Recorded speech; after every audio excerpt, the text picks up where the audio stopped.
Andrés, ¿cómo estás? Buenas tardes.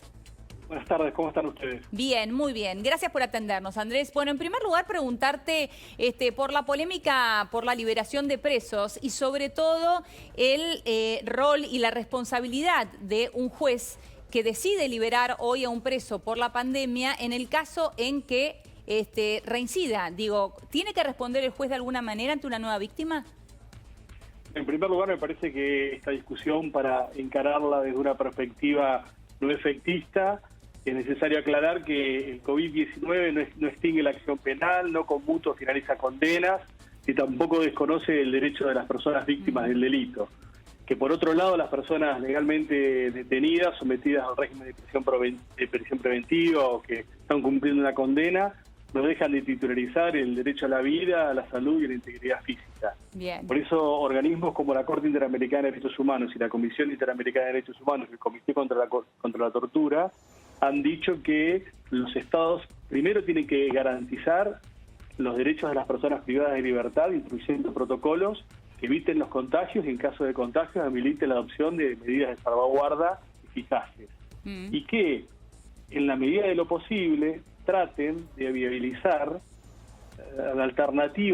medidas alternativas a la prisión preventiva para aquellos casos menos graves o pocos graves respecto de ciertos tipos de personas. Como puede ser una tobillera electrónica. Sí, o la prisión domiciliaria, claro, pero... la tobillera electrónica, pero solamente de casos de poca gravedad, sí, vinculados a personas mayores, vinculados a mujeres embarazadas o a mujeres que han dado a luz y están todavía en etapa de lactancia. Claro. Andrés, esto que vos comentás es lo que ha dicho la Casación Federal y la Casación de la Provincia de Buenos Aires. Pero después hemos visto casos, como por ejemplo el caso de una persona condenada por un delito sexual que le permitieron la salida, que no estaría dentro de estos parámetros de los que estamos hablando, por gravedad y por violencia. En esos supuestos hay responsabilidad funcional del juez o jueza que sin cumplir con estos parámetros que han desarrollado estos órganos, que son órganos de los tratados que tienen jerarquía constitucional, que esto lo ha replicado la Cámara de Casación Penal Federal en una acordada, y que ese es el sentido, en su gran mayoría, del fallo del juez Violín. El juez Violín habilita el habeas corpus respecto de delitos de baja cuantía y respecto de ciertos grupos. Claro, pero es el mismo juez que libera a este violador que decía Paz, ¿no? Bueno, en la medida en que existan liberaciones, ya sea de prisión preventiva o que en cumplimiento de condena se permita que la condena sea cumplida, no sea cumplida de manera efectiva, sea cumplida alternativamente y no existe un justificativo de salud o una situación muy grave, lo que están haciendo esos jueces y juezas en esos casos particulares es desconociendo el sistema constitucional y convencional argentino aplicado o interpretado a la pandemia que estamos viviendo y deberán responder oportunamente frente a los órganos. ¿Cómo deberían responder? Y pueden responder mediante un procedimiento disciplinario que le aplique una sanción o mediante un procedimiento eventual que tenga que enfrentar una remoción de su cargo. El presidente de la Cámara de Diputados, Sergio Massa, vos conocés bien las declaraciones que ha hecho, dijo que ha habido liberaciones irresponsables y él hablaba puntualmente de que iban a denunciar para someter a juicio político a aquellos jueces que no le hubieran dado notificación, no le hubieran dado parte a la víctima en los casos en que se liberara a una persona. ¿Cómo es esta situación? Es que en ese caso el diputado Massa tiene razón, porque hay una ley en la República Argentina que garantiza el derecho de las personas que han sido víctimas de un delito y que previo a otorgarle una medida alternativa a la prisión, ya sea preventiva o frente a una condena, tienen que escuchar a la víctima, tienen que escuchar las razones de la víctima y sobre eso ponderar y resolver. Claro. En la medida que se haya obviado esa instancia, es un claro supuesto de mal desempeño. O sea, están incumpliendo con una ley. Básicamente están incumpliendo con una ley que es la ley de víctimas, ¿no? Más allá del criterio del juez que adopten. En este caso es un paso indispensable, que se escuche a las víctimas, que se escuche a los familiares de las víctimas y sobre eso después el juez adopte una decisión. Pero me parece que ¿Y vos también... coincidís en que es una causal para promover un juicio político de mal desempeño? ¿El hecho de no notificar es suficiente? Es una causal objetiva. En la medida que existe una víctima identificable que se la pueda y que se la deba traer a proceso y a escuchar, es una causal objetiva. O sea, no bastaría, no, porque a veces viste que se considera que puede ser motivo para una sanción disciplinaria o que no es suficiente la gravedad como para eso. ¿Vos entendés que la no notificación a la víctima es suficiente para promover un juicio político?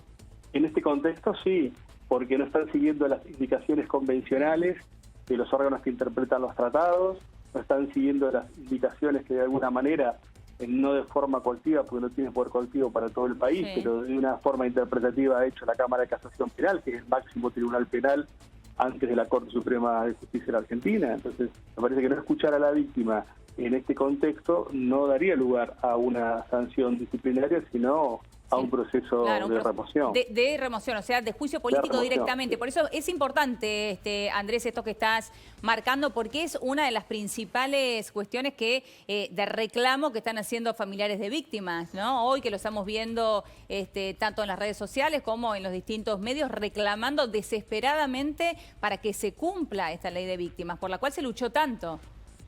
Sí, me parece que es un elemento esencial en la mecánica de interpretación y aplicación de las normas penales y procesales penales en el marco de la pandemia que estamos viviendo. Pero también hay que aclarar, son siempre los jueces, en los casos particulares, aquellos que van resolviendo estas situaciones.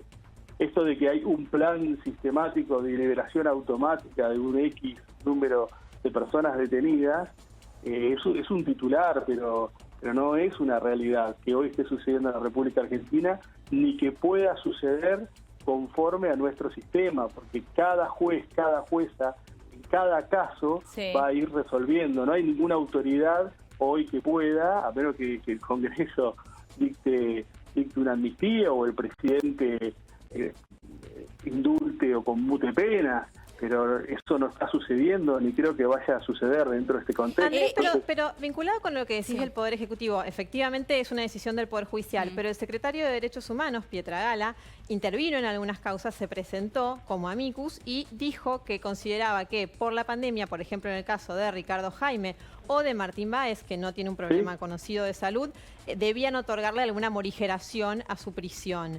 Él dijo que estaban en juego la responsabilidad internacional del país, tiene que ver con un tema constitucional. ¿Esto es así? ¿Qué opinás al respecto?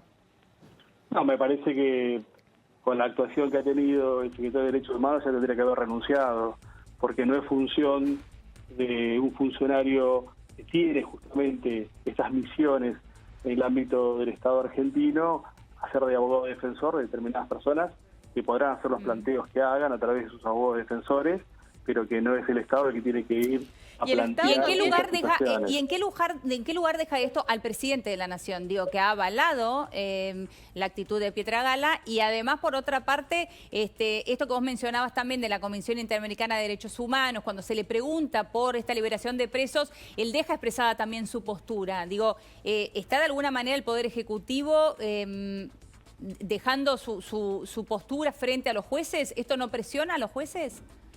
No, el Poder Ejecutivo, que es el que maneja las relaciones exteriores y que tiene que hacer después eventualmente frente a los reclamos que se puedan hacer, puede expresar que coincide con las directivas que ha impartido la Corte Interamericana de Derechos Humanos y la Comisión Interamericana de Derechos Humanos, y está bien que así sea y que así lo exprese, porque de esta manera lo que está haciendo es preventivamente minorando cualquier tipo de responsabilidad internacional que pueda tener el Estado en general.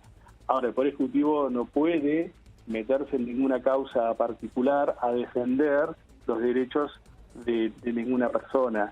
Me parece que está haciendo, que ha sido condenado, que está bajo prisión preventiva. Me parece que eso no es función de la Secretaría de Derechos, de Derechos Humanos. Claro. Bueno, Andrés, muchísimas gracias por tu tiempo. Muchas gracias, tengamos buenas tardes.